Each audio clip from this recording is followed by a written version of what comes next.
पैठण तालुक्यातील मौजे नवगाव येथे पहिल्यांदाच दिनांक 30 एप्रिल रोजी बुधवार संध्याकाळी आक्सा मस्जिदचे मक्तबाचा जलसाचं अत्यंत उत्साहात आयोजन करण्यात आलं। यामध्ये मक्तबचे अनेक चिमुकल्या लहान मुला-मुलींनी कुराण पठण करून या जलसामध्ये सहभाग घेतला।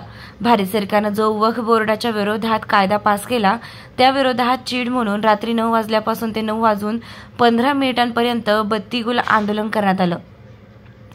जलसा चालू असताना 15 मिनिट सर्व गावात लाईट बंद ठेवून या कायद्याचा विरोध करण्यात आला।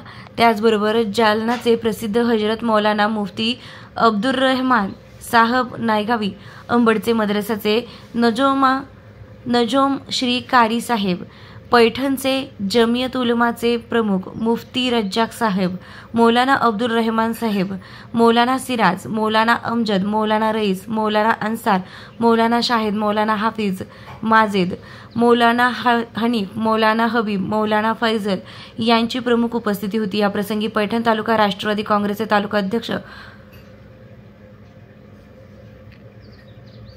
डॉक्टर गुलदाद पठाण, माजी सभापती मोहम्मद हनीफ, शेरू पटेल, मुश्ताक पठाण, वाहिद पठाण, फिरोज पटेल, शरीफ पठाण, अख्तर पठाण, काँग्रेस अल्पसंख्याक सेलचे तालुका अध्यक्ष मुख्तार पठाण, हाजी शेरखा पठाण गावातील अनेक पालक उपस्थित होते।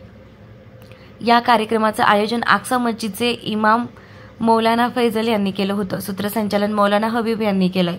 प्रतिनिधी मौलाना रईस, बुलंद आवाज, नवगाव।